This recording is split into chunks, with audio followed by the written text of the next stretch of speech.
vocês por minha voz, que eu peguei essa virose que tá tendo, né, desses surtos, aí eu tô um pouco sem voz. Então, qualquer coisa, se eu falar algo que vocês não estiverem ouvindo, vocês podem me pedir para repetir, tá? Que minha voz vai estar um pouquinho mais, mais baixa, mas vai dar certo. E como sempre, antes de começar, eu queria falar com vocês, pedir a participação de vocês, que a gente sempre fala aqui no GCC, né? Eu sempre repito em todo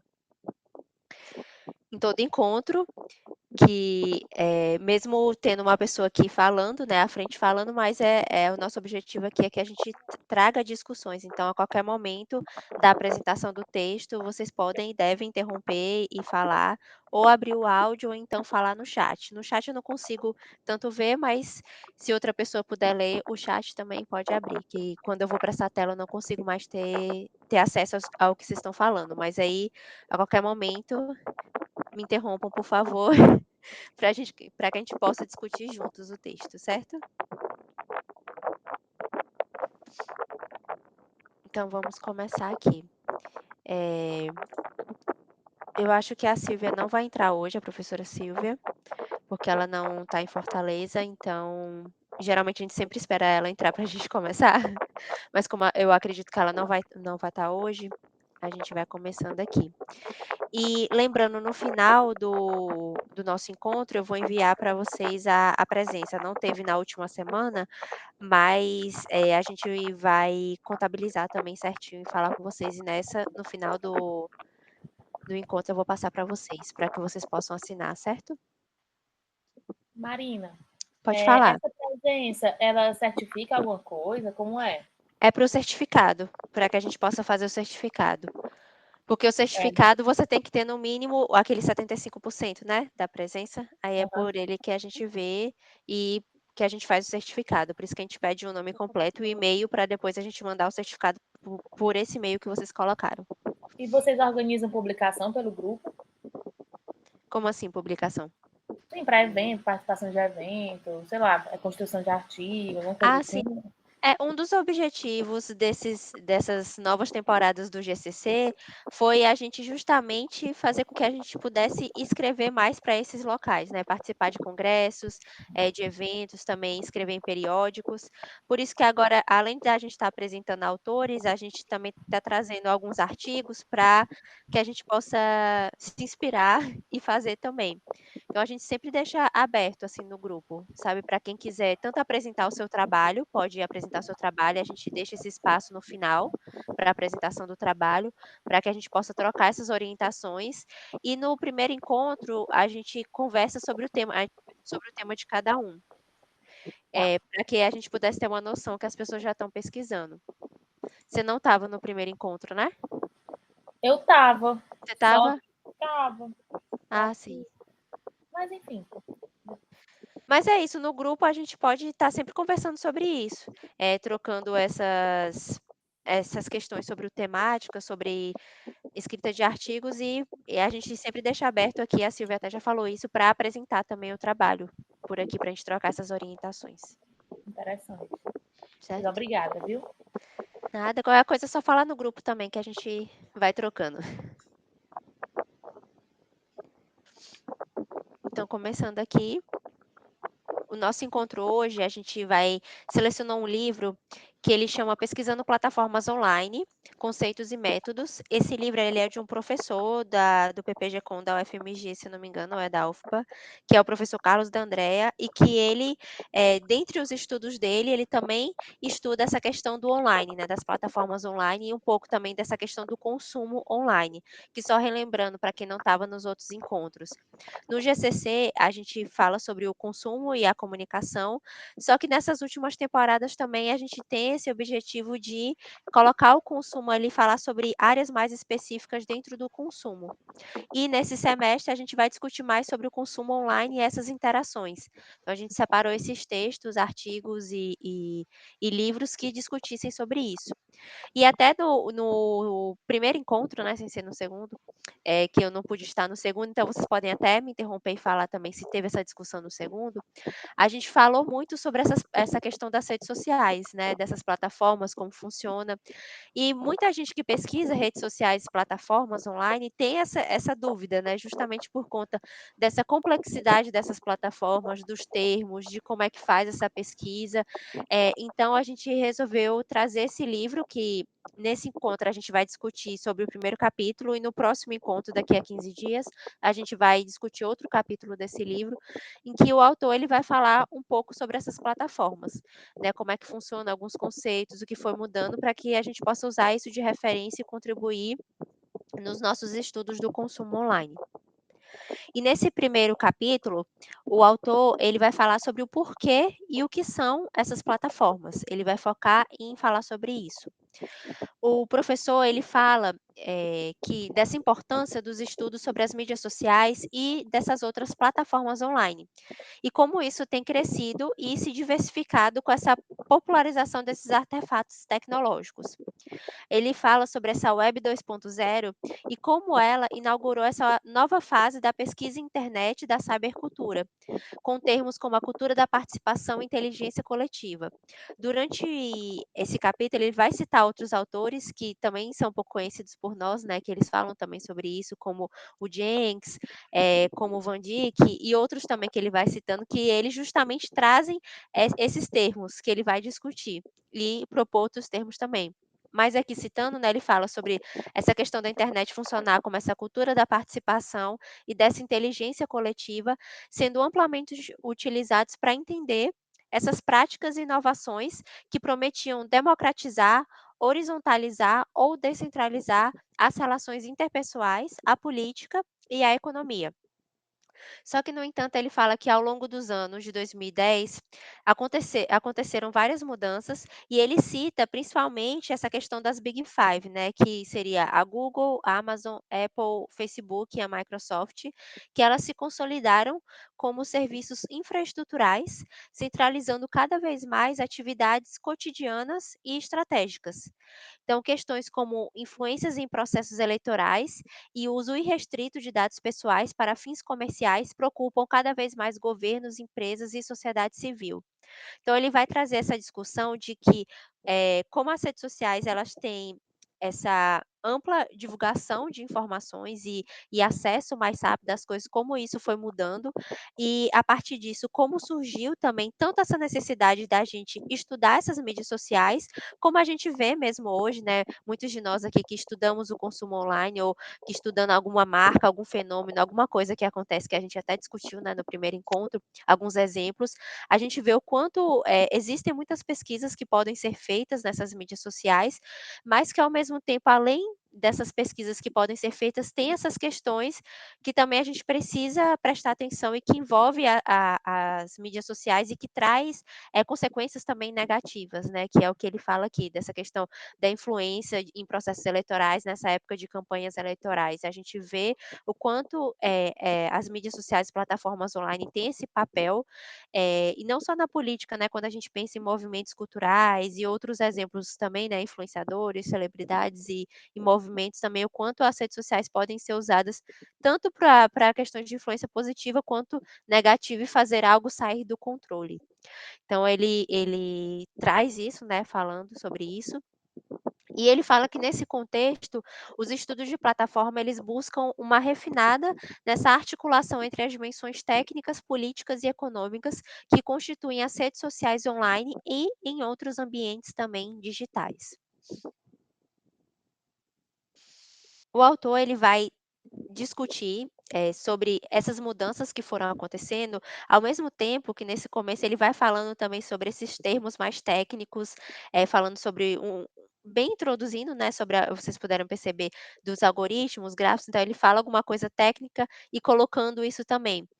E eu achei interessante, por isso que eu destaquei aqui, resumi destacando algumas partes que eu considerei importantes dessa parte do texto para a gente discutir, em que ele traz, termos, e outras formas da gente entender também as redes sociais e que por mais que, aqui falando um pouco da comunicação, né, que é a nossa área, que a gente estude mais desse ponto de vista mais sociológico, antropológico, vamos dizer assim, a gente também precisa entender outros estudos que envolvem. Um exemplo disso quando ele fala, né, nessa parte que ele fala sobre essa arquitetura computacional que ela é baseada nessa conectividade e no intercâmbio de dados como um aspecto central das plataformas online, e que eles se consolidam a partir de um modelo centralizado desses fluxos informacionais e financeiros. Então, ele fala que essa plataforma, né, que destaca essa interoperabilidade entre as plataformas que criam esse ecossistema de plataformas articuladas de forma distribuída.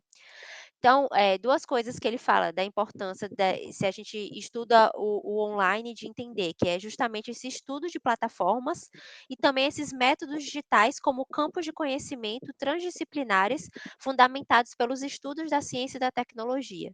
Então, por mais que a gente vá muito espera aí só um minuto, que eu acho que alguém entrou aqui, eu tenho que aprovar. Pronto. Voltando aqui. Então, por mais que a gente vá por esses outros lados quando a gente fala da comunicação, então da gente entender um pouco que essas plataformas online, elas estão ali fundamentadas nesses estudos de ciência e tecnologia, que eles chamam do STS. E que esse estudo da ciência e tecnologia busca compreender essa produção científica e os artefatos tecnológicos.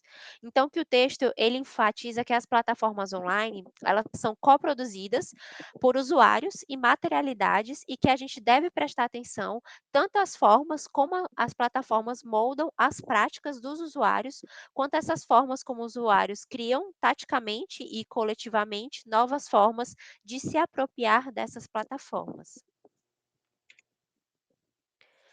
A gente, em qualquer momento, pode interromper, tá? Se vocês quiserem falar alguma coisa. Só lembrando. Nesse momento aqui, o autor ele vai falar sobre esse estudo das plataformas. E ele diz que esse estudo das plataformas são baseados em uma arquitetura computacional de conectividade e desse intercâmbio de dados. E que esses estudos de plataforma eles são uma vertente dos estudos da ciência e tecnologia e que eles têm como premissa que os artefatos tecnológicos e as práticas sociais elas se coproduzem.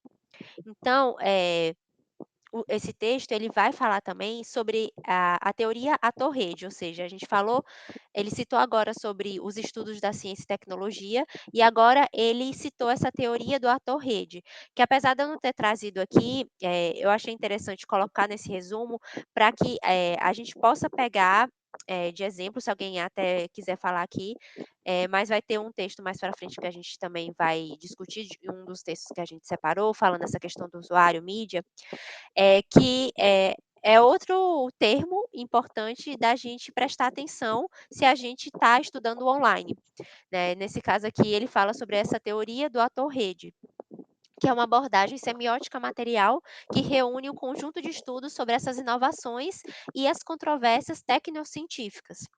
Então, que os estudos de plataforma, eles dialogam com outros subcampos dos estudos da ciência e tecnologia, como os estudos de laboratório de infraestrutura e com os software studies. Então, que além disso, é importante a gente enfatizar que os estudos de plataforma não são um construto teórico e metodológico rígido e autossuficiente, mas sim uma perspectiva analítica em construção e passível de ser incorporada e recriada a partir de diferentes campos do conhecimento. Alguém quer falar? Não, essa aqui Pode falar. sou eu, a Moema. É que eu estava estudando um pouco sobre a teoria ator-rede, né? E eu encontrei um conceito que é affordance, que não é o que o Latour fala, né? Mas esse conceito de affordance é muito usado com o pessoal que está estudando design e tecnologia, sabe? Que é um conceito interessante, que ele fala que as affordances é como se fosse a ecologia, é como se a ecologia do meio digital, sabe? É que cada. Ele fala que esse estudo, eu esqueci o nome do autor, estava até pesquisando aqui para ver se eu encontrava, mas ia demorar. Ele fala que a nossa relação com o mundo, né, e os objetos, eles se dá de maneira natural, sabe? Que cada objeto tem uma affordance. e que esse affordance, né, por exemplo, é um vidro, né, ele tem uma affordance natural, é tipo ser riscado, ou ser a madeira, né, tem uma affordance natural. Aí ele fala que dentro do ambiente digital, né, a gente cria affordances, que é para que a pessoa, quando entre nesse ambiente, né, ele se sinta naturalmente. É esse mesmo, foi. É o Gibson mesmo. E que nesse ambiente, né, digital, tem as affordances no ambiente digital, é cheio de affordances, né? Um ponto que eu acho interessante é você pensar até que ponto também as affordances ela influencia esse uso, né? Assim, e que será que o algoritmo é uma affordance, né? Eu fico pensando, né? Assim, se esse conceito está dentro. Sim, verdade. Pode falar, Fernanda. Oi, gente, boa noite. Eu estudei um pouco de design. Realmente, a gente vê muito essa palavra affordance quando a gente está estudando design. Mas na comunicação tem alguns autores, como Alex Primo, principalmente o Alex Primo, que ele usa muito esse conceito para falar da estrutura a estrutura tecnológica do WhatsApp e como a gente lida com ela, né? E eu acho, assim, eu entendi de affordance, eu acho que acaba complementando o que a Moema falou. Só um minutinho, gente, que eu vou só botar aqui o celular no carregador. Senão. Eu entendi esse conceito de affordance muito na questão de como a gente se acostumou a usar certas.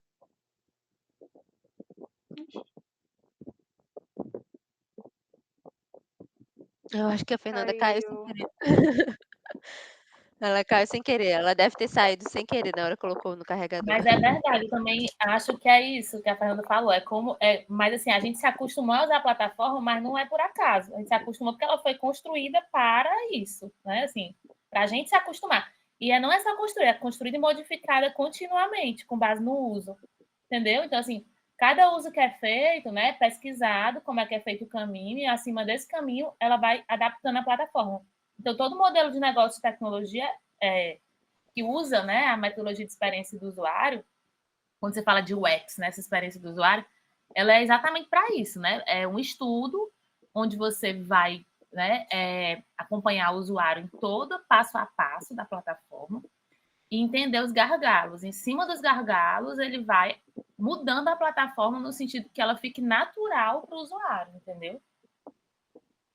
E aí eu acho que tem muito a ver assim com esses estudos do ator rede, assim, não na abordagem, assim, do sentido de que, poxa, é como se criasse uma vida própria a tecnologia, sabe? Entende? Assim, como se a relação da gente, ela não fosse mais só uma mediadora, ela fosse o lugar. Exatamente. Exatamente. Pode falar, Jonathan. Oi, gente, boa noite. Consegue me ouvir? Sim. Beleza. Se tiver algumas zoadinhas, porque eu estou aqui na área de convivência na universidade.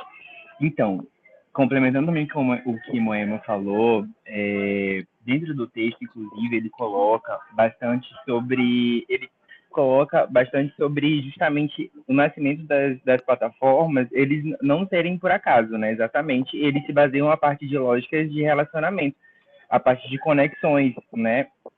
Quando a gente fala, por exemplo, eu estudo no Instagram, e aí agora eu estou estudando mais profundamente, né? Mas logo nos primeiros estudos, sempre foi martelando assim na tecla de que o Instagram nasceu para ser a rede do relacionamento. Mas se a gente for parar para refletir, a maioria das plataformas, elas são de relacionamento, né? A gente está lá para se relacionar, o discurso. Só que aí, hoje em dia, o que a gente observa é que as mediações que acontecem das plataformas vão alcançando outros espaços, né? Principalmente o espaço aí, hoje a gente é bem simbólico a gente está discutindo, principalmente essa temporada, né? A gente está falando sobre plataformas digitais e está acontecendo a PL das fake news, né? Então, tá tudo muito uau, uau, uau, tudo bem alta. E eu assisti ontem uma matéria que comentava sobre o Google, né? E a gente está falando aqui não só sobre as plataformas, não só sobre o Instagram, né? Mas sobre as plataformas. e tudo, e o Google, que é uma das big techs aí, que inclusive é citada também no livro, tá falando, eles falam, na verdade, lá no Canadá, né, que está acontecendo também, mais ou menos a mesma coisa está acontecendo aqui também, tem um projeto lá para legislar e para falar assim, ei, Google, você não é dono de tudo, né? Existe uma jurisdição aqui que você precisa seguir, né, dentro do meu território. E aí lá no Canadá, eles fizeram um teste, o Google fez um teste, onde a partir do momento que iniciou-se o processo de pagamento ali para iniciou-se o pagamento ali para os jornalistas, para as matérias, né? Que é o que a gente também, a PL também diz aqui, né? Para os jornalistas ter mais vantagem financeira, enfim, ter mais de fato ação e poder, né? Não ter qualquer matéria e tal. Lá no Canadá, o resultado disso tudo foi que teve um alcance diminuído, né? Reduzido. E aí o levantamento foi, será que foi proposital? O Google não forneceu as informações, não colocou lá no ranking, né, de notícias e tudo, por quê, né? Então gerou esse questionamento. E aí a reportagem também questionou lá para a comunicação do Google se isso poderia acontecer aqui, né? E aí o que eu queria trazer é a analogia que o próprio Google fez, né? Eles falaram assim: não tem como a gente prever o que vai acontecer no Brasil, talvez sim aconteça essa redução, mas não tem como saber. Toda empresa precisa fazer os testes, contudo, eles se negam a partir do momento que eles falam assim, eles colocaram lá assim, como se as leis fizessem com que a pessoa que vai ao restaurante pagasse taxista, né? Então, eles estão se colocando como uma plataforma que gera as informações lá, que fornece, né, o caminho para a informação, só que eles se isolam da responsabilidade justamente desse caminho, dessa mediação, né? E aí eu acho que é aí que está a grande questão. Porque não é só levar a informação, ser o canal lá, o caldeirão, para a pessoa ir lá e saber o que ela quer, né? A gente observa hoje em dia, principalmente a partir da leitura desse livro, que vai muito além disso, né? Vai muito além do que só pesquisar o que é a Fordense do Google e encontrar, mas eles que dizem que resultado vai estar lá, né? Que resultado vai estar primeiro, que resultado vai estar em segundo. E eu acho que essa é a grande questão, que a gente precisa se questionar bastante. Esse é o meu comentário, galera. Obrigado. Mas é isso mesmo, e por isso que ainda gera, e eu acredito, né, que ainda vai gerar muitas discussões, justamente porque a internet é tão mais complexo do que estudar outros campos, justamente porque além de toda a complexidade das plataformas em si, de entender todos esses aspectos mais técnicos, quando a gente pensa em metodologia de pesquisa, ainda tem todas essas coisas que estão envolvidas ali junto, que faz com que a gente fique sempre se questionando, né? Nunca tem uma resposta. A gente está sempre se questionando quando a gente fala sobre online, sobre redes sociais, né? Então, é realmente muito complexo. Fernanda, você está aí? Você caiu? Você quer falar? Você estava falando na hora que caiu? Eu não sei se ela entrou de volta.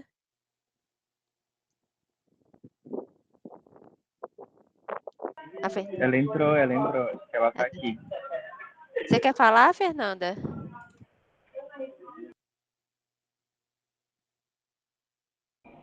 Ela entrou, mas caiu de novo. Caiu?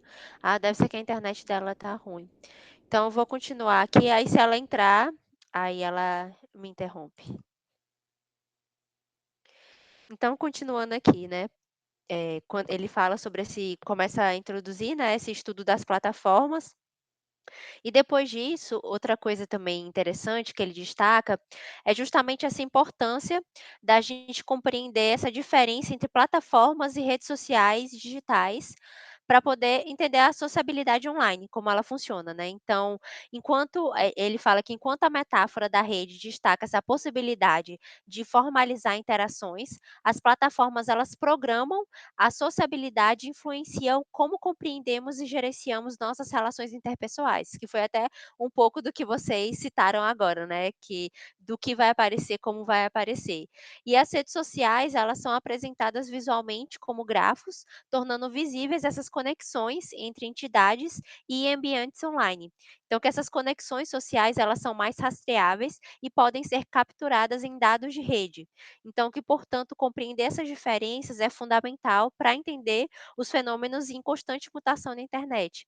Então, repetindo um pouco do que vocês falaram, né, é justamente isso que ele fala também, e a gente consegue ver o quanto as redes sociais elas vão mudando conforme pensando na outra teoria, né, do ator-rede, conforme também a gente vai ficando mais tempo, porque as redes sociais, né, essas empresas querem que a gente passe mais tempo nas redes sociais, então o que fizer reter mais a gente ali é o que eles vão estar mostrando mais e fazendo com que apareça mais, e essa questão de ser mais rastreável também, tirando essas questões de anúncios, né, que é outra coisa que existe também da gente anunciar e ficar aparecendo ali nessas plataformas e nas redes sociais, tem essa questão também de como ela vai, nos direcionando e faz, a gente ficar sempre questionando o porquê aquilo está aparecendo ali daquela forma. Alguém levantou a mão? Pode falar. Oi, eu levantei a mão. Só para, inclusive, complementar, eu acabei esquecendo.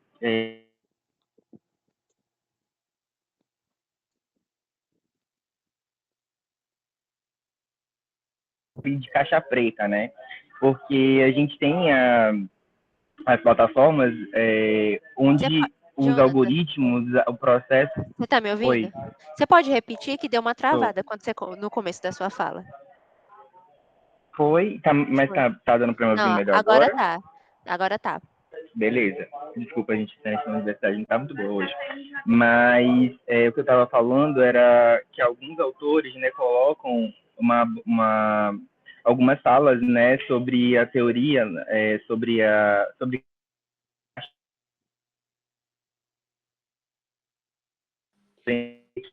não tem uma linguagem aberta para a gente entender o que de fato acontece lá, né? Tá travando direto. É surreal, porque hoje em dia está travando muito. Travou de novo na sua fala.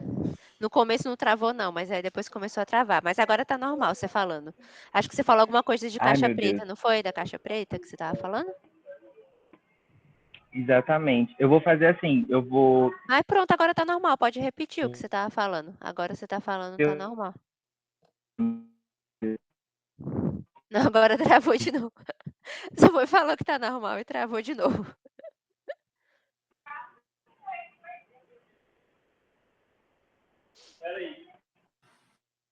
Jonathan, travou muito. É. Se você puder escrever aqui depois, que agora travou até sua fala. Você tá até travada a imagem.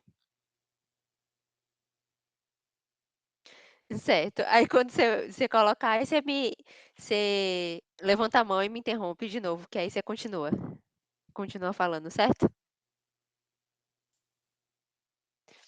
E se outra pessoa quiser falar também pode interromper. Mas voltando, enquanto a gente está esperando o Jonathan voltar para concluir o pensamento dele, o autor ele continua falando sobre essa questão também dessas diferenças, né, entre plataforma e redes sociais. Ele fala essa primeira diferença e outra diferença também que ele fala é justamente, mostrar que as plataformas elas são esses ambientes que condicionam a emergência de um social, enquanto as redes sociais elas enfatizam apenas essa dimensão relacional. Então, que as plataformas elas se apropriam das lógicas de conexão e as potencializam como parte de uma estratégia comercial que visa incentivar os usuários a deixar rastros de suas relações, preferências, entre outros. Além disso, é importante reconhecer o modo como uma rede será compreendida. Ela depende desses métodos de captura, mensuração e outras formas de análise utilizadas. Aí eu até lembrei disso na nosso primeiro encontro, que a gente estava falando sobre as diferenças, né, das redes sociais, de como funcionava o Twitter, o Instagram, que vocês até sabem falar bem melhor o Twitter, porque eu não tenho mais. Eu lembro de vocês discutindo como o Twitter, as pessoas falavam de uma forma e no Instagram era totalmente diferente, ou a pessoa que estava no TikTok também. E a gente pode perceber que nesses estudos das redes sociais, cada cada rede social dessa tem esses métodos diferentes da gente mensurar esses dados, por exemplo, né, no Twitter. Tem muita gente que faz essa pesquisa por hashtag, que também dá para ser feita em outras redes sociais, mas já tem coisas que são específicas dela, né? Eu já vi algumas pesquisas de pessoas fazendo também estudo de caso em grupos do Facebook, que por mais que a gente não use tanto o Facebook hoje, por muito tempo e até hoje existem, né, esses grupos também de discussões de diversas temáticas que já foram campos de estudo também para artigos, né, e dissertações, teses, e as pessoas utilizavam dentro desses grupos, por exemplo, as hashtags ou palavras-chave, ou como as pessoas escreviam ali. Então, só daí a gente vê que existe uma infinidade de formas da gente, de métodos da gente fazer essa pesquisa e selecionar a forma como a gente vai pesquisar, e que isso também vai variar dependendo ali de cada rede social e plataforma que a gente vai ver também. Então, ele fala um pouquinho sobre isso, introduz um pouco sobre isso. E continuando, o professor, no livro, ele fala sobre essa definição e esse amadurecimento do campo de estudo sobre as plataformas, destacando uma palavra que a gente sempre fala aqui, quando a gente fala desse ambiente online, que é essa complexidade, né? Essa complexidade dos artefatos estudados. O autor, ele destaca essa estratégia discursiva das empresas de tecnologia que vendem suas plataformas como meros intermediários neutros, quando na verdade eles estão entrelaçados com interesses comerciais, escolhas computacionais e posicionamentos políticos. Então, por exemplo, essas grandes empresas que estão por trás das redes sociais ou das plataformas online, muitas vezes elas querem se mostrar neutras, e ele mostra justamente que desses interesses que existem por trás, né? Tanto no campo da economia, como da política, como até em outros campos também, que a gente vê que muitas vezes é o que até vocês citaram, né? Mostra o que vai aparecer para a gente ali primeiro, segundo. Então, tudo isso tem um interesse comercial ali por trás, né? Essas escolhas comerciais por trás. Então, não essa questão, a gente precisa refletir, prestar atenção quando eles se colocam como neutros, mas na verdade eles, né, não são tão neutros assim por conta desses interesses. E além disso, ele aponta também 4 especificidades das mídias sociais, que eu achei interessante, que é algo que é importante da gente levar também em consideração quando a gente está estudando o online, né? Ele fala sobre a primeira especificidade, que seria essa programabilidade, que é materializada através desses códigos, APIs, algoritmos. Então, isso seria chamado de programabilidade. A popularidade, que é baseada nesses rankings, por exemplo, e movida por essa economia de likes, que é algo também que a gente mensura quando a gente fala sobre redes sociais, sobre essas plataformas online também. A conectividade, que é o que permite essa personalização, e essa datificação, que subsidiaria, né, entre outras, essa ideia do tempo real, que é algo que a gente vê nas redes sociais também, por exemplo, e que cada uma teria essa definição, talvez, do que seria o tempo real, né? Se a gente pensar ali, quando vocês falam, por exemplo, do Twitter, né? É muito o que está acontecendo ali no momento. Eu acho que foi até a Jordana que comentou, não lembro, que quando você quer saber algo que está acontecendo agora, você entra lá porque aconteceu a pessoa, foi isso mesmo, né? Aham. Que a pessoa já vai lá saber pelo Twitter, é a primeira plataforma que a pessoa vai ver. Já quando a gente vai pro Instagram, a gente pensa mais no tempo real, talvez, a gente está falando sobre quando a gente está falando sobre stories, por exemplo, que talvez seja num tempo mais ali real, dependendo, né? Não tanto quando a gente está falando do feed. Então, tem essas especificidades que são de cada uma dessas mídias. Mas é interessante a gente pensar em fechar um pouco mais ela, por isso que eu trouxe aqui esse texto que ele fala dessas 4, porque já nos ajuda, assim, em termos de pesquisa, a gente saber fazer essa mensuração melhor, talvez. Não sei se vocês acham que isso facilita também, se vocês quiserem dar a opinião de vocês, mas eu achei que isso ajuda de alguma forma a gente entender um pouco mais quando a gente vai escrever sobre. E ele fala também sobre essa questão das plataformas, que elas são descritas como arquiteturas projetadas para organizar interações entre usuários e outras entidades, sendo alimentadas com dados automatizadas e organizadas por meio de algoritmos e interfaces, formalizada por meio de relações de propriedade e regidas por acordos de usuários. Então, isso é algo também da gente prestar atenção e se atentar, que foi o que vocês também citaram no começo do nosso encontro. Outra coisa que o professor Carlos André ele destaca, né, sobre essa importância dos estudos de plataforma, nessa compreensão dessas dinâmicas contemporâneas. Então, ele destaca essa noção que outros autores trouxeram já, né, sobre essa noção de plataformização e essa emergência da sociedade da plataforma. Para ele, essa plataformização é o resultado do intercâmbio de dados mediados pelas plataformas e essa capilaridade dos modelos de negócio que são desenvolvidos por essas empresas, levando outros serviços a se adequar aos protocolos de acesso e intercâmbio de dados adotados pelas plataformas online. Então, é algo que a gente vê constantemente mudando, porque tanto as redes sociais quanto essas outras plataformas online, elas estão em constante mudança, e o quanto também os modelos de negócio eles precisam estar ali se adequando a essas mudanças para estar inseridos nas plataformas online. Hoje eu até estava vendo um vídeo que falava um pouco sobre isso, né, dando um exemplo, quando a gente pensa em nível mais assim das empresas, né? Quando a gente vai procurar hoje uma indicação de alguma coisa, seja de um restaurante ou algo do tipo, a gente vê que muitas vezes a gente procura primeiro as redes sociais desses locais para saber um pouco mais sobre essa empresa antes da gente ir para essa empresa, antes da gente conhecer ou fazer algum pedido, alguma coisa. Então, por isso que é importante as empresas estarem sempre se adaptando e vendo como funciona esses protocolos, né, e como isso influencia também. Dentro desse vídeo que eu vi, eu achei interessante só um exemplo aqui, não fugindo muito do assunto, mas só um exemplo de como isso influencia, né.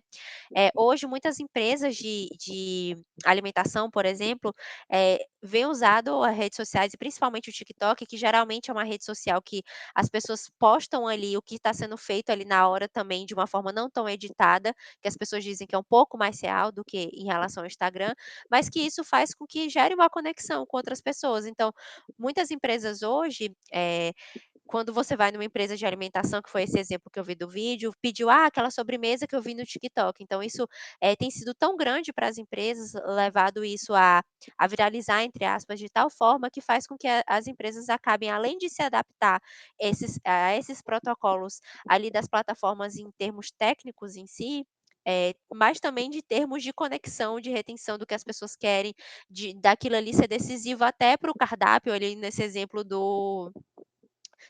da alimentação, né, desse exemplo específico que eu vi no vídeo.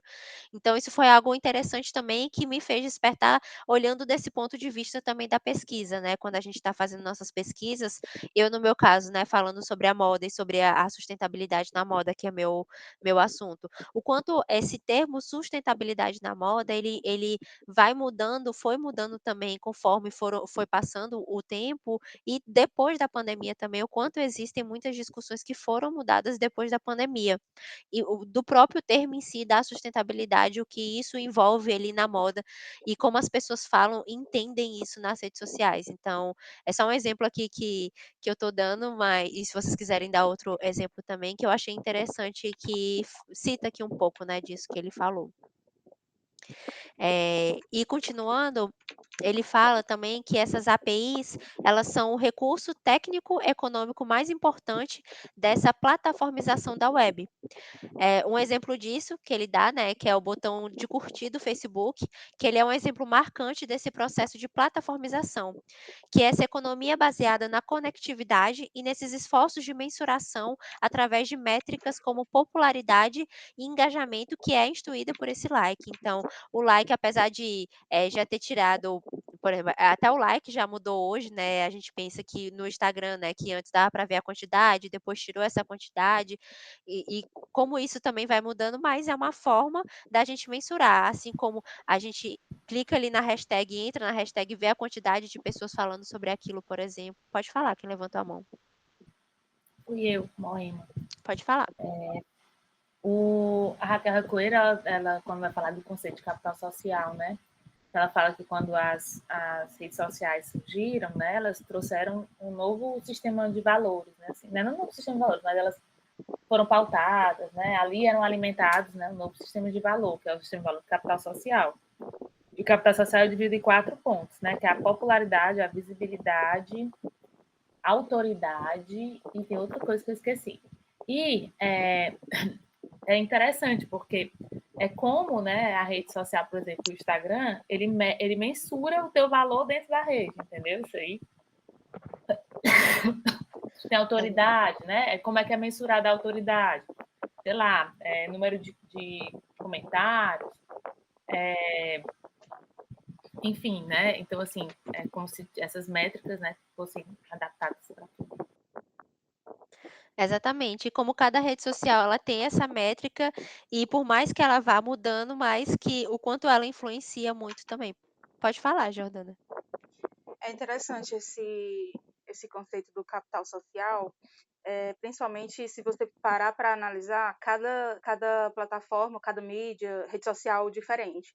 Por exemplo, tem pessoas que têm um capital social altíssimo no Twitter, mas elas não são ninguém no Instagram.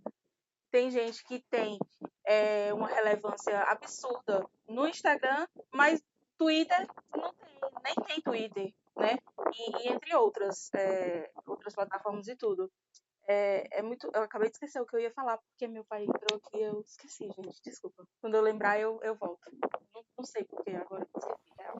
Mas só para complementar o que a Jordana falou, é que cada rede, né, embora cada uma tenha suas particularidades, se comporte de maneira diferente entre cada uma delas, né, elas criam métricas, maneiras de usar para, né, fortalecer esse capital social. E aí cada like, curtida, coração, comentário, segue o fio, né, não importa, né? E ali, né, são métricas, né, são KPIs, né, para você entender, você mensurar o capital social de cada sujeito, né, de cada perfil que está ali. Sim, exatamente. E isso é importante e muito usado por ele e até por eles que eu falo das empresas, das redes sociais, quanto também para a gente, para até poder nos ajudar quando a gente está fazendo essa pesquisa, né? É uma forma da gente poder mensurar também essas métricas, né? Como para que a gente possa tentar tirar alguns parâmetros, né? Que é o que a gente faz também quando a gente está pesquisando. Então O ele fala. interessante da pesquisa. Não, pode Desculpa, falar. Não, pode falar. Cortou não, O pode falar. interessante da pesquisa, assim, quando eu vou pesquisar, é entender, né, como é que porque assim, à medida que a plataforma entende como é que esse capital social é desenvolvido, ela vai criando elementos de fortalecimento desse uso para poder metrificar esse capital, né? E aí, quando você entende a lógica do uso, né, é por meio desses mecanismos, aí você pode pesquisar a partir desses elementos, né, que são elementos que foram colocados para metrificar mesmo, para entender o rastro, né, assim, pelo menos. Exatamente.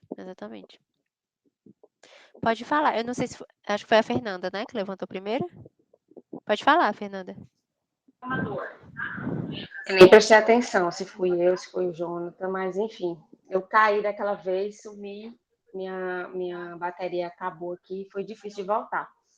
Mas eu queria só voltar naquele conceito de affordance que eu esqueci o nome dela, ela acabou de falar, eu esqueci. Moema. A Moema falou que eu lembro que quando eu estudei esse conceito de affordance, eu entendi assim, eu não achei fácil, eu achei bem difícil de entender, mas eu entendi que são as formas como a gente se acostuma a usar as coisas. Por exemplo, a gente é acostumado, nós, né, aqui, de um modo geral, somos acostumados a abrir a porta, né, ver aquele trinco e saber que a gente empurra o trinco para baixo e entra nos lugares.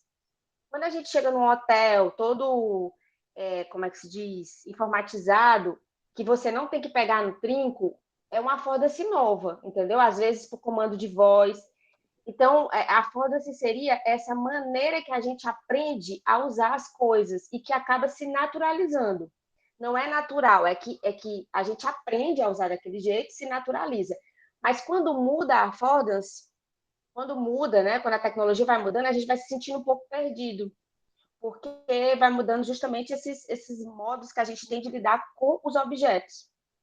Então, eu vi isso, né, no design, mas, assim, na área de comunicação, uma pessoa que fala muito disso para explicar os usos das redes, né, porque, assim, nós temos, atualmente, como o Instagram está, como o Twitter está, como as redes estão, a gente tem as affordances, a gente tem os costumes. Quando muda alguma coisa, a gente demora um pouco para se acostumar com aquela mudança, que, no caso, vai se transformar numa affordance futuramente, né? Em termos de costume mesmo do uso daquelas tecnologias, da nossa experiência de usuário dentro dessas plataformas. E aí, quem fala sobre isso, quem usa muito esse termo na comunicação, é o Alex Primo, o autor chamado Alex Primo. Ele traz aí algumas análises das redes sociais usando isso. E como a gente está falando de rede social, eu estava lendo um texto hoje da Recoeiro, vai me ajudar demais, porque, assim, eu acho que a gente está casando, está tudo muito casando aqui nesses encontros, sabe, Marina? No encontro passado a gente falou muito também dessa coisa das diferenças das redes, das posturas metodológicas, e aí é interessante porque eu estou começando a ver assim, a minha metodologia como uma colcha de retalhos, onde eu vou usar análise de redes sociais, que é basicamente isso que vocês estão falando aqui, né? Acabamos começando a falar aqui, que é sobre essa coisa dos atores, das conexões, dos laços e do capital social que é gerado nesse processo. Uma coisa que a Recoeiro falou nesse texto que eu li dela hoje, que ela faz assim uma proposta de mapeamento das redes sociais a partir da análise de rede social. Ela diz assim: o capital social ele existe, independente do que a gente vê nos rastros, certo? Agora, nós pesquisadores que estamos pesquisando rede social, a gente vai tentar, através da materialidade desses rastros, identificar esses tipos de capital. E ela fala muito dessa questão, eu acho que foi um pouco do que a Jordana falou, né? Da gente não naturalizar, por exemplo, fulana tem um capital social alto, ou tem um laço forte alto. Porque isso é tão dinâmico na rede, ela pode ter isso numa rede e noutra não ter. Foi justamente isso que a Jordana falou, que ela disse. Então, aí, voltando para o encontro passado, se a nossa postura metodológica for de entender o fluxo, seria interessante a gente mostrar essa pessoa nas diferentes redes, e os diferentes capitais dela. Agora, se a nossa proposta, que é o que é mais comum nos estudos de rede social, for estudar uma rede em si, por exemplo, eu quero estudar o Twitter, eu quero estudar fulano de tal, o ator fulano, ator, quando eu digo, não é um ator que faz teatro, que faz novela, que faz cinema, não, o ator é a pessoa na rede, né? Como a Raquel Recoeiro se utiliza dessa palavra para falar dos nós da rede, para fazer análise de rede social. Então, se eu estiver falando daquela pessoa X que está no Twitter e meu interesse for mais esse, não me interessa dizer se ele está no Instagram fazendo sucesso ou não, se ele está em outra rede ou não, porque o meu foco vai ser o Twitter. Mas se eu tiver um foco de entender, fazer como se fosse a segunda postura metodológica do artigo que a gente viu na aula passada, no encontro passado, que é a de imersão não, é acompanhamento. Se a gente decidir acompanhar o perfil dessa pessoa e entender a dinâmica dela nas diferentes redes, aí sim vale a pena a gente falar dessas diferenças de capital social em cada rede. Então, eu acho que casa muito essa análise de rede social. E aí acaba que, quando a gente está falando de internet e cultura digital, a gente começa lá atrás com o que a Marina falou e com o que o Carlos da Andrea falou, da internet como cybercultura, como cultura participativa, está lá em 2008, que é muito romântica. Aí a gente vem chegando, aí tem a Recoeiro, né, com a análise de rede social, que é muito estrutural e é muito da computação, que acaba sendo uma ajuda que a computação dá para a gente, que a gente tem que usar, mas tem que ter parcimônia, entender que não dá conta de muita coisa.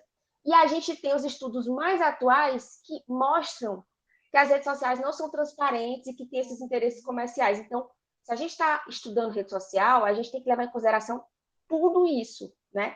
Desde aquele movimento lá do Pierre Levy, do Jenkins, que não é mentira, tem a sua verdade, para o que a Recoeiro fala das estruturas de rede, que é um pouco emprestado da computação, que tem a ver com teoria ator-rede também, toca essa teoria e tudo, com o que a gente tem dessa parte mais política das plataformas e dos algoritmos e de quanto tudo isso impacta na pesquisa.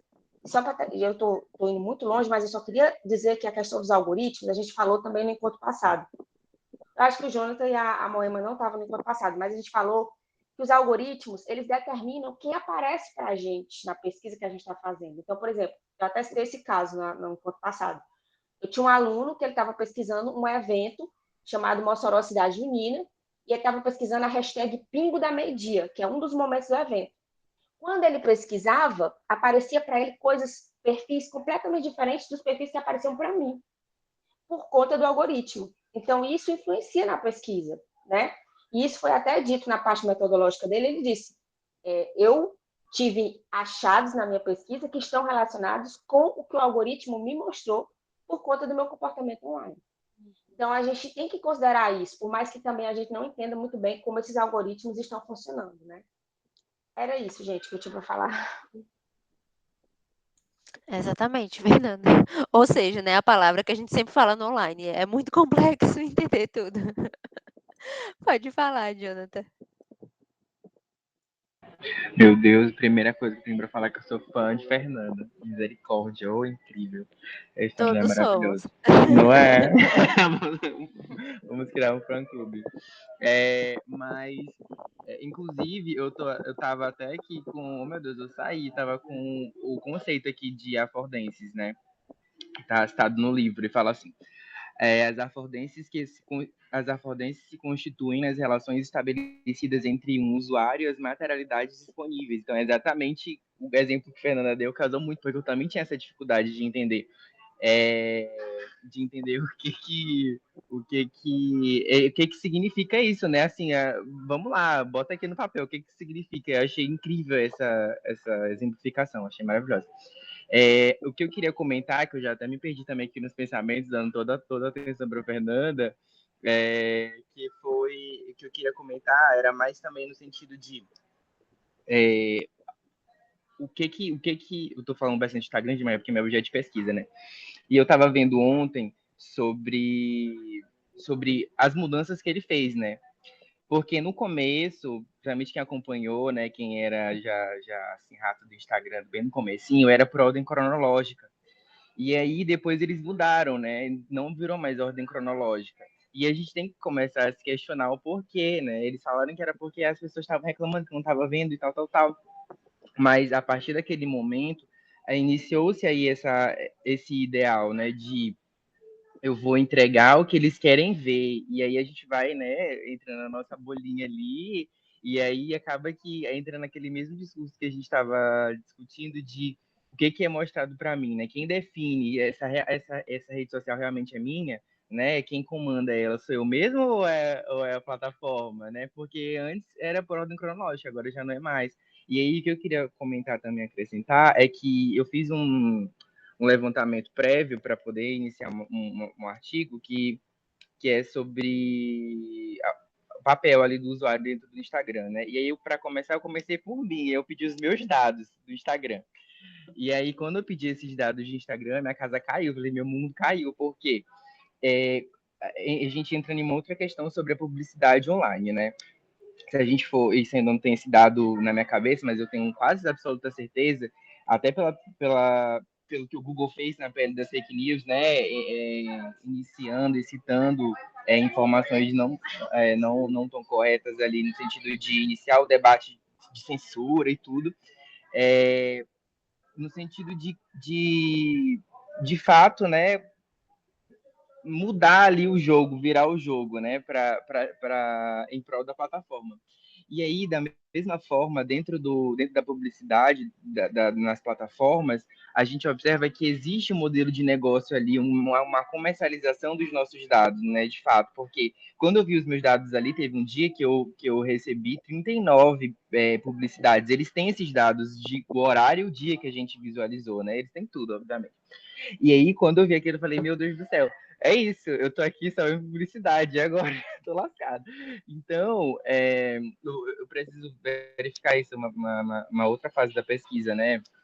Mas ver os dados de publicidade que eles ganham, né? E eu tô falando isso até porque dentro da PL, a gente observa que é uma fonte de receita muito grande para as plataformas, né? É justamente o financiamento ali, as publicidades que acontece dentro dos meios, né? De plataformas online. Então, eu queria trazer mais essa discussão aqui para a reunião de hoje. E tem outras coisas para falar também, mas eu já esqueci, mas são todas importantes. Depois eu lembro para comentar. Conforme vocês forem lembrando, vocês vão comentando. E é isso, né? A gente vê o quanto a gente precisa prestar atenção, além dessas coisas em si que são certas, vamos dizer assim, né, da plataforma, essas coisas que também vão mudando e esses números que também fazem a diferença e o porquê aparecem coisas para uma pessoa do que para outra. Esse exemplo que a Fernanda deu, né, dessa pesquisa, né? Então, o quanto a gente também precisa prestar atenção nisso e levar isso em consideração também. Voltando ao que a gente estava falando, né, que o professor ele fala, né, sobre essa parte da economia baseada na conectividade, essa questão da mensuração que a gente citou, que ele deu o exemplo do like, né, que antes era uma das formas que ainda é usada, né, como mensuração, mas que antes a gente conseguia ver isso de forma mais clara, e em 2019 aconteceu essa questão de não ser mais exibida. Então, isso é um exemplo também do que ele fala, que como as redes sociais estão em constante processo de ajuste e reposicionamento.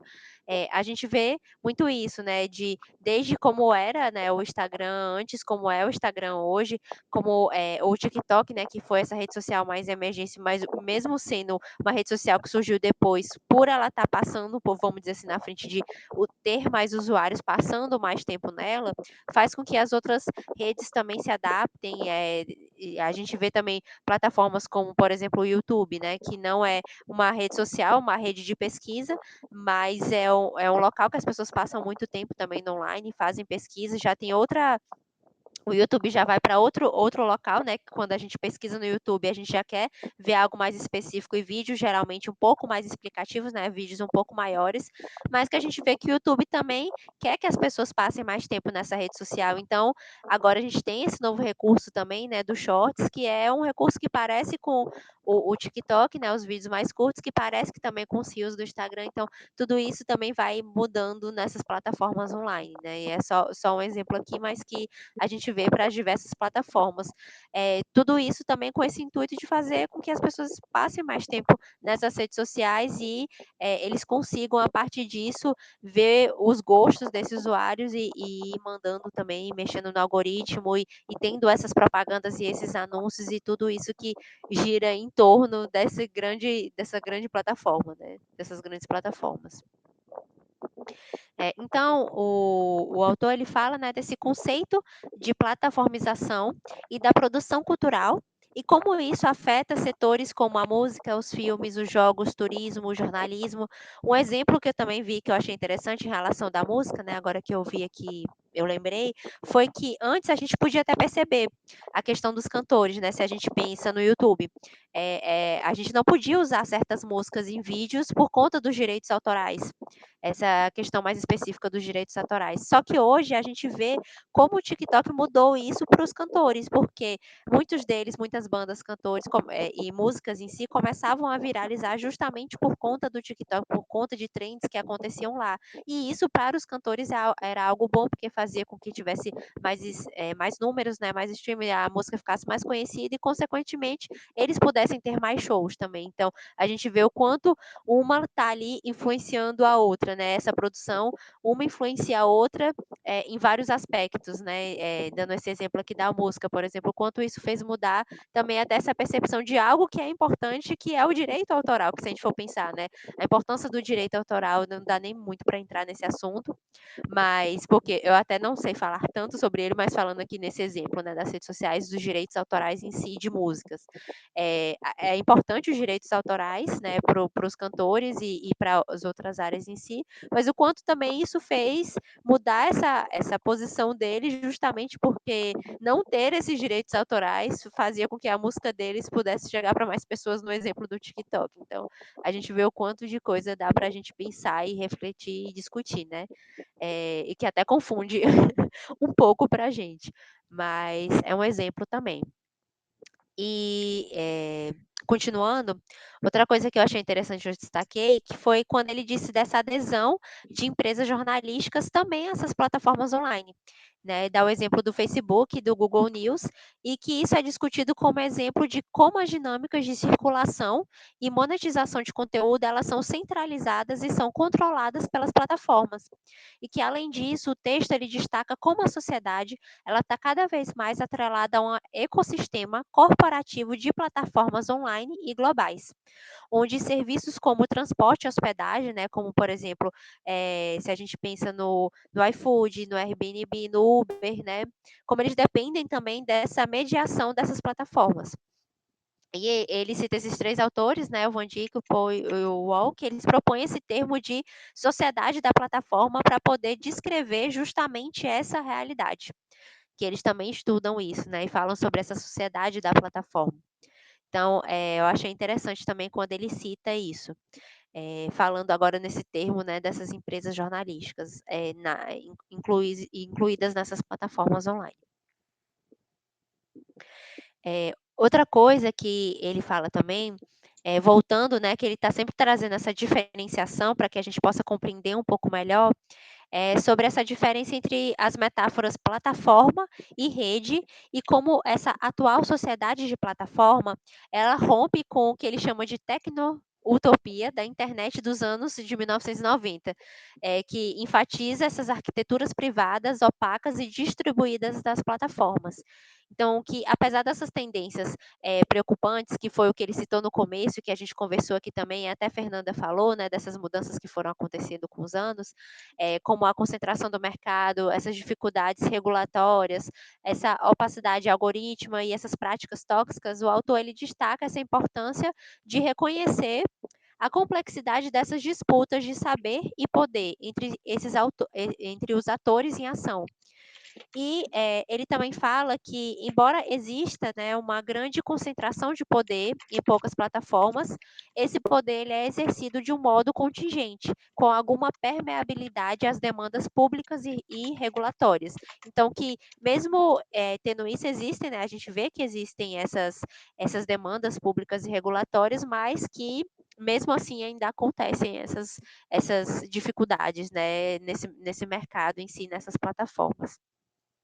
E até para ele finaliza, né, esse primeiro capítulo, eu trouxe até a citação que ele finaliza, que ele faz essa reflexão, né, que nesse complexo jogo deve-se buscar ainda uma compreensão situada da diversidade de uso que ativistas, especialistas, instituições, bots e outros atores fazem dos recursos técnicos, das regras ou dos mecanismos de remuneração vinculados a cada plataforma. As mídias sociais e demais plataformas são ainda espaços para debates e ações que questionam as políticas de governança, para debates e ações, por exemplo, me perdi. Por exemplo, através do movimento Free the Nipple e no limite sugerem também boicotes, né, como delete o Facebook, Uber, Shutdown, as próprias plataformas. Então ele fala, né, contraditório, talvez, mas sem dúvida muito importante para a gente entender e intervir na sociedade de plataforma. Então, o quanto as mídias sociais, apesar de todas essas problemáticas, né, que sempre vão existir e cada vez a gente vê existindo uma ou outra, que existem também essa importância dos debates que essas mídias trazem, né, esses exemplos também de movimentos que são criados e que geram essas hashtags, por exemplo, e quanto isso movimenta, traz discussão, traz toda uma movimentação também nessas plataformas, o que não é considerado necessariamente algo ruim, né. Então por isso que ele fala, né, desse contraditório talvez, mas que isso é importante também para a gente entender e intervir na sociedade da plataforma, é uma forma da gente também fazer isso. Então, traz em si essa importância e que conversa muito com o que vocês disseram também, né, vocês citaram também dessas mudanças que vão sempre ocorrendo, que é do que a gente precisa prestar atenção. E agora eu queria ouvir também um pouco de vocês, quem não falou, quem já falou também, que quiser continuar dando outros exemplos, do que destacou do texto, do que remeteu, alguma coisa relacionada à pesquisa, para que a gente possa continuar aqui conversando um pouco mais sobre o texto.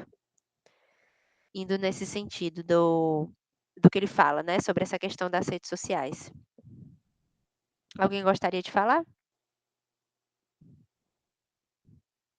Pode falar, Adianta.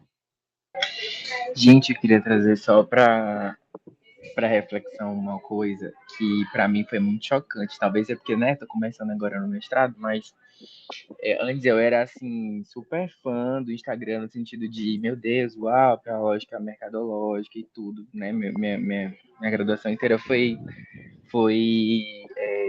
mais mercadológica. Então, eu sempre apoiava assim o Instagram nesse sentido. Então, para mim foi um baque, né?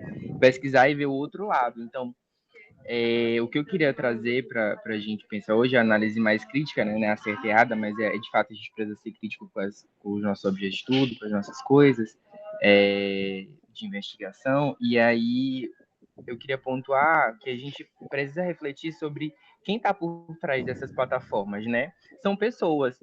E aí, até onde essas pessoas, né, podem ir. Então, eu lembrei do caso do iFood. Quando comentou iFood, eu lembrei do caso do iFood, né? Onde existiu ali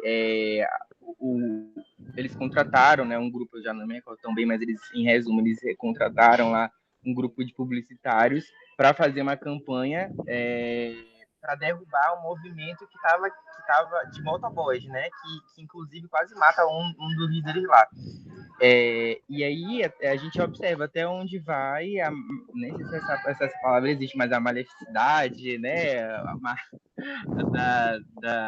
das pessoas, né, que estão por trás da plataforma. Tem cabeças ali por trás da plataforma, né, para criar aquele algoritmo, para não dar aquele algoritmo, para deixar bem guardadinho, para que a gente não saiba de fato como acontece. Beijo, Moema. Obrigado. E aí, é o primeiro ponto, né, que eu queria trazer. A outra coisa é sobre a uberização, que também é outra plataforma, e também existe um outro debate em cima disso, também não dá pra gente se aprofundar tanto, né, eu também tenho estudos sobre isso de grande tamanho, mas que existe uma outra lógica ali por trás, né, que a gente precisa comentar, que também existe, de subjugação ali do trabalhador e todas as questões, né. Então, até no texto ele cita, lá no finalzinho, ele coloca sobre a tendência de hoje tudo parecer ser uma plataformização, né? Plataformização de tudo, é a expressão que ele coloca. E eu acho isso incrível, porque de fato parece que a gente só vive de plataforma. Se a gente for tentar viver um diazinho sem trocar no celular ou fazer qualquer outra coisa, é quase impossível, né? Então, é muito interessante para pensar isso, o quão vinculado a gente está com as plataformas, né? Era isso que eu queria comentar. Ah, tá, outra coisa, rapidinho, é sobre o discurso que eles utilizam, né, dentro das plataformas. Eu estava pesquisando no Instagram, e aí eles falam né, no blog do Instagram sobre a lógica do explorar, que é uma coisa, a lógica do stories, que é outra coisa, né, como funciona. E aí sempre é uma justificativa muito carinhosa, eu acho isso incrível, é super carinhosa, assim, a gente faz isso por você, a gente faz isso para melhorar o seu dia, para melhorar a sua experiência. Eu acho incrível como funciona. Acho que cabe um estudo muito bom ali em cima disso. Verdade. Isso é verdade mesmo. E é muito interessante a gente perceber tanto isso que você falou, né, do começo aí do iFood, né, e do Uber, quanto a forma como essas pessoas falam quando é dada essas justificativas dessas mudanças também dentro dessas redes sociais, né, dessas plataformas. Então, é algo também da gente prestar atenção, porque eu já me peguei muitas vezes também fazendo pesquisas, né, e além do estudo em si, citando o que a Fernanda falou, né, dessa questão do evento, né, dessa pesquisa do aluno, essa questão de quando a gente vai pesquisar e ver o quanto envolve outras coisas também, mas isso aqui está aparecendo para mim, será que é só para mim que está aparecendo ou para todo mundo que aparece também?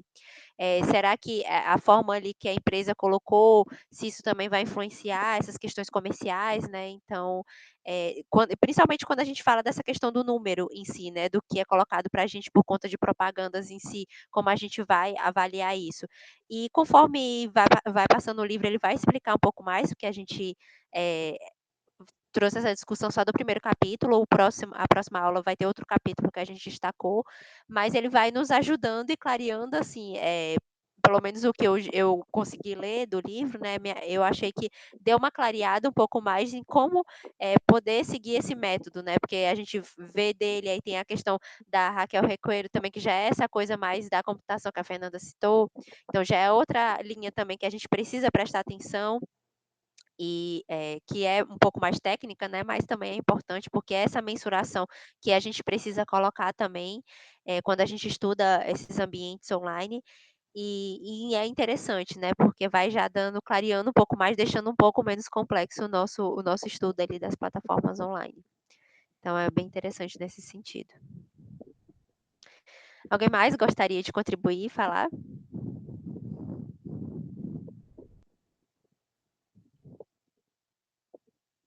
Eu acabei de colocar no chat aqui o formulário da presença. Eu coloquei, não avisei para vocês, mas eu já coloquei aqui no chat para vocês poderem assinar, porque essa presença, lembrando que eu falei no começo, ela é para a gente poder fazer o certificado. Então é importante que vocês assinem e não esqueçam de assinar essa presença, que a gente vai usar para o certificado também. Certo? Então não esqueçam do Forms. Ninguém mais quer falar? Todo mundo calado hoje?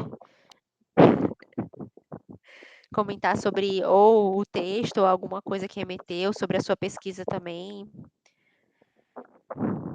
Vamos participar. Ou no chat ou aqui abrindo. O texto me remeteu muito à minha pesquisa, até porque ele cita autores que eu também citei, né? No caso, a Van Dyke é referência, né, nessa questão das plataformas de ensino e tal. Então, inclusive, recomendo, viu, a leitura de textos dela, muito, muito boa. E eu adorei, achei bem, bem tranquilo o texto, bem fácil, curtinho, muito gostoso de ler. E é muito doido, porque agora que a gente está começando a prestar atenção nisso, mas isso já é tão antigo, né? Essa questão de eles recomendarem as coisas, a partir que a gente visita, né? Dos sites que a gente visita, isso já faz tanto tempo. Só que não, eu acho que era meio que, sei lá, deixado de lado, ignorado. Ah, não, é uma coincidência, sei lá. Né? Mas eu lembro que eu faço compras na internet desde 2006. Não sou uma, né, bem, bem velhinha nesse sentido.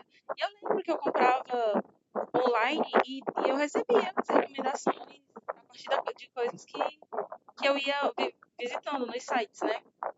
Mas eu nunca tinha dado muita bola pra isso. Só que agora a coisa tá ficando tão escancarada, né? Que você fica, nossa, os caras vigiam a gente mesmo. 24 horas. Né? E outra, esses assistentes virtuais, né? Eu lembrei bastante também que a gente fica pesquisando tudo, a gente está treinando eles, né? A gente está treinando a inteligência artificial deles, a gente está ensinando a eles conseguirem reproduzir a gente. Porque daqui, eu acho que não vai ficar muito longe. Daqui a pouco vai ter uma inteligência artificial capaz de reproduzir a gente no ambiente online. A partir de como a gente se comporta, né? Falar como se fosse a gente que falasse, escrever como se fosse a gente que escrevesse. Então, isso aí eu acho que não está muito longe de acontecer, não. Eu lembrei também de um livro que eu li, em literatura mesmo, muito tempo atrás, que a história era de uma inteligência artificial que permitisse que você conversasse com pessoas que já morreram. Muito Black Mirror, né? Que permitia que você conversasse com pessoas que já morreram. Aí o que acontece? O que eles faziam? Eles pegavam rastreavam toda a vida daquela pessoa enquanto ela estava viva, né? Online, tudo que ela pesquisou, mensagem de texto, mensagem de áudio, e-mail, tudo. E aí você conversava com a pessoa pelo chat, né? Que como se fosse a pessoa. E a partir de palavras que ela já tinha usado, né? Se ela já usou alguma vez aquela palavra, ele gerava uma resposta e você tinha a sensação de que você estava mesmo conversando. Você contava o seu dia, por exemplo, né? Sei lá, meu avô morreu. Oi, vô, tudo bem? Não sei o que e tal. Aí ele perguntou, como foi seu dia? E aí você responde, ele ia interagindo. E você tinha a pessoa, no caso, né? O personagem tinha a sensação de que, como se fosse uma conversa em tempo real. Isso é muito doido. E não tá longe de acontecer, não, viu? Ai, credo. Verdade. Pode falar, Túlio.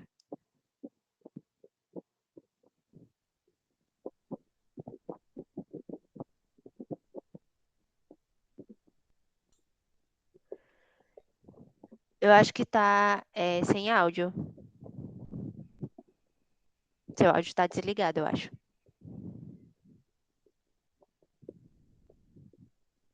Não estamos te ouvindo. Agora? Ah, pronto, agora sim. Tá Agora sim. ouvindo? Aham, agora sim. Ah, show. Desculpa, gente. É que eu tava com fone.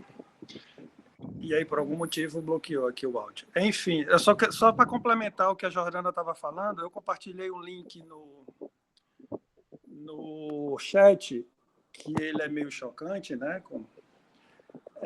E nele a gente vai ver vídeos de entrevistas com pessoas famosas, inclusive pessoas que já morreram, que são geradas, na falta de uma palavra melhor, ao vivo, mas assim, instantaneamente, por inteligência artificial. A gente vai ver a pessoa falando, por exemplo, tem o Schwarzenegger, uma entrevista com o Schwarzenegger, só que não é o Schwarzenegger, é uma inteligência artificial que cria instantaneamente a inteligência do que ele vai falar, cria a voz dele e cria a imagem dele falando no escritório dele. A gente vai ver o Steve Jobs, que já morreu, conversando com o Elon Musk, e os dois fazendo piadas que são criadas por ninguém, ou seja, criadas pela inteligência artificial, ou seja, já tem um nível de sofisticação na inteligência de criar piada, né? E aí, enfim, é bom, se quem que se interessar, é bom dar uma olhada nesse link, porque tem diversos vídeos e aí é meio assim surreal e meio chocante de ver. Isso que a Jordana está falando, o nível de inteligência da inteligência. E quando ela fala das pessoas mortas, a gente tem um vídeo do Elon Musk conversando com o Steve Jobs e eles falando de inteligência artificial. E tudo que a gente vai ver lá é feito, é criado, gerado por inteligência. Não tem roteirização de ninguém, de um ser humano, não tem texto criado e lido, nada. É só inteligência. Enfim. Eu vi isso hoje e fiquei meio assim assombrado. E aí, quando ela falou, eu me lembrei aqui na hora sobre isso. Vou ver, nossa. Até assim, é assustador, né? Quando a gente pensa, é assustador. É bem assustador. Assustador. E é só uma amostra, né, do que é mostrado pra gente. Ainda tem as coisas que a gente não sabe, né, que não foram apresentadas pra gente, mas que já estão sendo estudadas, pesquisadas e aí feitas, né? Imagina. Na verdade, eu não gosto nem de imaginar. Pode falar, Fernanda. O Luiz falou, isso é muito Black Mirror, né? E aí eu me lembrei de um livro que eu também citei aqui, eu acho que não sei se foi no primeiro encontro ou no segundo, mas o livro do André Lemos, que é Isso, aí tem entre parênteses, não é muito Black Mirror. Sim, sim. Né, Jordana? Uhum. Tu baixou? Tu tem esse livro, Jordana? Não tenho. Eu já Ele li, é mas eu gratuito. não... É gratuito? Ele é gratuito, é um livro que ele Em algum fez. lugar, acho que foi online. Pronto, qualquer um de Vou olhar, vocês vou olhar. que queiram baixar, só colocar assim, né, que vai aparecer lá a oportunidade de baixar o PDF. Ele fez esse livro numa disciplina dele, né, que ele resolveu, junto com os alunos, assistir todos os episódios e discutir se aquilo ali já podia ser visto de alguma forma na nossa realidade, né, se não era uma coisa assim muito atual. Porque, por exemplo, tem aquele episódio Queda Livre, que a pessoa fica tentando conseguir likes e conseguir aprovações para conseguir benefícios sociais. Pronto, acho que o Luiz botou aí o link para pegar o livro, né? Para pegar o PDF. Que já é muito real, a gente já vê o quanto as pessoas são bem tratadas ou são convidadas para participar de coisas, para entrar em festas, por conta do capital social que elas exibem, né? Por conta de serem influenciadoras, micro-influenciadoras. E aí, uma coisa que eu queria comentar com vocês, assim, para a gente pensar como pesquisadores de rede, né? É na performance. Eu acho que o Jonathan que pesquisa Instagram, porque eu acho que no Instagram existe muita performance. Algumas redes abrem mais espaço para isso e outras nem tanto, né? Mas em todo lugar na internet você vê performance. E aí, os estudos de consumo digital e de atuação nas redes, a gente poderia pensar também nessa metodologia, nesse método de olhar para as pessoas a partir da performance, né? Tanto da performance, quanto da análise de rede social, que a gente falou aqui com a Recoeiro, quanto levando em consideração essas questões das plataformas, quanto trazendo um pouco também da cultura digital, né? Que não morreu totalmente, cultura participativa do Jenkins existe, sim, ainda existe. A gente vê isso. Essa coisa da inteligência coletiva também ainda existe, mas tem esses outros atravessamentos, né, que a gente tem que considerar. E um desses atravessamentos que eu acho que fica muito claro é a questão da performance, os estudos de performance das pessoas nas redes, né? Porque aí às vezes você diz, não, ela está ali, ela está sendo ela, aquela é a identidade dela, mas até que ponto ela não planejou essa identidade, né? Até que ponto eu fico muito assim pensativa quando eu vejo assim, como eu estudo maternidade, às vezes eu vejo algumas mães falando coisas sobre o cansaço de ser mãe, sobre várias coisas relacionadas a mães. Isso é muito válido, a gente vê que esse movimento é muito importante ouvir vozes, né, que desmitificam a maternidade, que falam da maternidade como algo que não é assim natural, o amor de mãe não é natural, ele é construído, enfim. E as redes sociais abrem espaço para essas vozes, mas essas vozes que estão ali, elas também sabem que tem potencialidade de ganhar capital social com aquilo ali. Então, tem que ver essa nuance, né? De quanto a pessoa está falando o que ela está sentindo no âmago e do quanto ela está falando porque ela também está querendo ganhar capital social e esse assunto gera essa polêmica, né? E isso a gente viu, Marina, no GCC passado, quando a gente viu o Churran, Byung-Chul Han, naquele livro No Enxame, né? Perspectivas do Digital. Ele fala muito de que na internet ninguém está muito interessado em ninguém. Ele é o apocalíptico, né, também. Ninguém está interessado em ninguém está interessado em coletividade nenhuma, está todo mundo muito preocupado com o seu eu, né? Com a sua construção de self, com a sua construção de capital social, com a transformação desse self para conseguir alguma coisa. Aí a gente volta para o episódio de queda livre do Black Mirror, porque a gente precisa, porque daqui a pouco vai ser moeda também de troca para tudo, para desconto para tudo nas redes sociais. Já é, né? Então, era isso que eu queria assim trazer para a gente refletir. A gente que estuda redes sociais, né? Ô, Fernanda, só fala qual é o nome do livro de novo, por favor. Esse último do Apocalipse que eu gostei. É um livro chamado no Enxame, Perspectivas do Digital. Vou colocar aqui no chat para tu procurar. É do Obrigado. Byung-Chul Han. O autor ele é coreano. É bem legal. Ele tem vários, Jonathan. Ele tem A Sociedade do Cansaço. Tem vários. Eu já li Sociedade do Cansaço, muito bom. Pronto, é É o o mesmo mesmo autor, autor. então. Eu só não tava lembrando É, o autor. Beleza, obrigado. coleçãozinha. Tá. Pode falar, Jordana. Aproveitando o gancho que a Fernanda falou aí, desse negócio de a cultura colaborativa ainda existe e tal, existe, mas a cada dia que passa, não sei se vocês têm a mesma sensação, mas a cada dia que passa, eu tenho a sensação de que está ficando cada vez mais perigoso, porque as pessoas estão entrando em bolhas, né? E, tipo, não se abrem mais para escutar outras perspectivas, para entender, tentar entender o outro lado, e acaba se prendendo numa bolha e se alimentando só daquilo que ela quer ver, escutar só o que ela quer ouvir, né? E ler só sobre aquilo que interessa a ela, que concorda, que faz, como se diz, que endossa o pensamento dela, né? Então, assim, é muito complicado. Eu tava vendo isso, eu falei isso também no meu TCC, eu falei sobre a questão da cultura do ódio, né? Do discurso de ódio. Então, gente, eu me perdi de novo. Hoje eu tô muito zero foco. Muito, muito mesmo. Me perdi de novo. Mas era basicamente isso, né? Que é sobre as bolhas mesmo, que as pessoas estão se prendendo cada vez mais nas suas bolhas e é isso, se torna aquela nuvem de só, tudo bem, se você concorda comigo, venha ser meu amigo. Se você discorda de mim, você é meu inimigo e vá-se embora daqui. Né? É complicado. Exatamente, tem também, né? Além disso, ainda tem esse lado, né? Esses lados. E quando vocês estavam falando, eu lembrei muito de um documentário, ele é de um jornalista, acho que é da BBC, americana.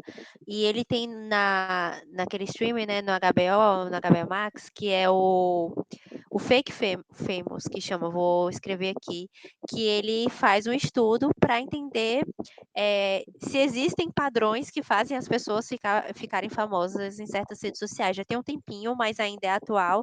E eu achei muito interessante que eles pegaram pessoas normais e fizeram uma audição perguntando por que elas deveriam se tornar famosas, né? Que o objetivo deles era conseguir alguma coisa assim, 1 milhão de seguidores para cada um, né? O que eles fariam com 1 milhão de seguidores?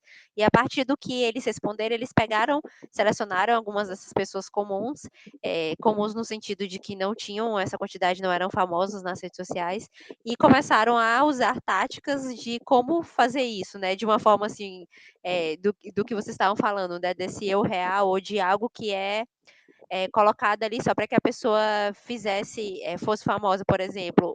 Um exemplo é até engraçado e ao mesmo tempo triste ver isso, porque a gente vê o quanto isso realmente pode ocorrer, né? Ocorre e a gente é enganado e nem percebe. Algumas fotos, uma primeira sessão de foto que eles fizeram era tipo no quintal da casa, só que eles colocaram um cenário parecendo que a pessoa estava viajando para a Grécia, né? Eles colocavam naquela localização lá em cima do Instagram, como se eles estivessem viajando para lá. E quando eles colocavam aquilo nas redes sociais e utilizando lá as hashtags, eles recebiam muitas curtidas e seguidores só pelo fato de estar ostentando algo, por exemplo. Entre outras coisas que eles foram fazendo nesse documentário. É bem interessante, né? Que foi justamente ele querendo tentar validar uma pesquisa que ele tinha feito, tinha observado, né? Para ver se realmente aquilo fazia sentido. E isso, ao mesmo tempo que a gente, pelo menos a percepção que eu tive, ao mesmo tempo que eu achei isso interessante, é triste, né? De pensar por esse lado, né? Do que a gente não sabe o que é real ou não. Igual a Fernanda falou, né? Desse movimento das mães que estão cansadas, que existe muito real nisso, mas ao mesmo tempo, por conta de muitas pessoas querendo surfar, né, nessa onda ali, a gente muitas vezes é confundido do que é o real, do que não é. E um exemplo, né, do meu assunto, né, que é a sustentabilidade. Se a gente pensa no marketing digital e no marketing verde, né, que é esse marketing mais direcionado para os produtos que são para falar sobre produtos mais sustentáveis.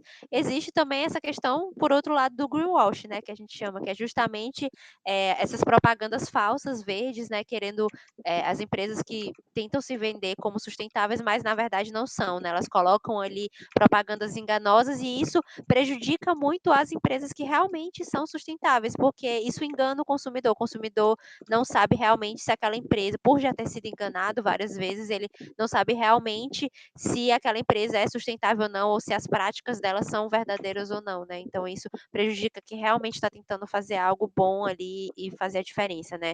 Nesse recorte que eu estudo, por exemplo, da sustentabilidade. Então, tem essas consequências também que atrapalham bastante desse querer estar inserido nas redes sociais, de querer ser famoso ou de querer estar ali de alguma forma viralizando a todo custo, né? Que é uma lógica também do que a gente se depara aqui nas plataformas online. Então, só um comentário também sobre isso. Você quer falar, Jordana ou Túlio, que vocês estão com a mão levantada ou vocês só esqueceram de abaixar? Não, perdão, só Você quer comentar mais algo, Túlio? Não, foi engano, desculpa. Não, sem problema. Alguém mais quer comentar também alguma coisa, falar mais alguma coisa? Todo mundo lembrou de assinar o nome no formulário, não esquece, tá? De assinar, para que a gente possa fazer o certificado. Depois, pessoal, quem colocou o link aqui, esses links dos livros e tal, se vocês puderem colocar lá no grupo também, para que a gente possa pegar esses links do livro, né? Eu acho que vocês colocaram, é porque eu não cheguei a ver aqui no grupo, só para que fique mais fácil também da gente ver. Oi, Fernanda. Pode falar. O documentário, esqueci. Ele chama assim. É Fake Famous. É Fake Famous. Ele é do HBO Max. Não sei se tem outro, né? Mas é porque eu assisti nesse. E é bem interessante. É de um jornalista da BBC. Ele chama assim. Então, se ninguém mais quiser fazer nenhuma contribuição, nós já vamos encerrando aqui nosso encontro. A lista do encontro passado, a Fernanda vai me passar, que ela pegou os nomes do pessoal, né, a partir do print aqui, e aí eu vou registrar isso, porque como a gente não conseguiu ter a lista do encontro passado, mas aí a gente vai registrar, certo? E a gente vai ter também nas próximas, a gente vai estar sempre tendo essa lista também, certo? Então, obrigada, pessoal, pela presença de vocês e pela contribuição também, que é muito importante essa contribuição, essa troca. Eu sempre, quando vocês estão falando aqui, eu sempre estou aqui do lado anotando, porque vai vindo várias ideias também, questionamentos e reflexões. E espero que todos os nossos encontros sejam assim, cada vez mais, com cada vez mais participação também de vocês, porque é muito importante essa discussão, não só pelas nossas pesquisas, né, mas para enriquecendo também esse nosso conteúdo. Pode falar, Fernanda.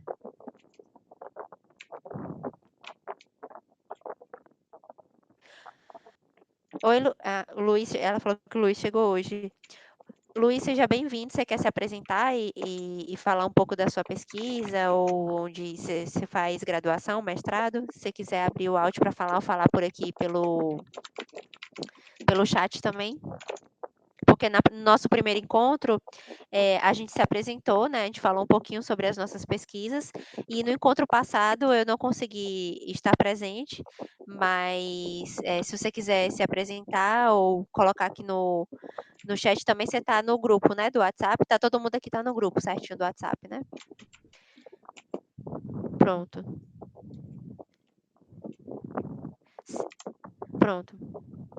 Então tá certo. Então, qualquer coisa no próximo encontro, se você quiser falar, aí você pode se apresentar também e falar um pouquinho sobre o seu porquê de estar aqui no grupo, né? E também se você faz graduação, mestrado, doutorado, ou está desenvolvendo alguma pesquisa, que foi o que a gente discutiu também.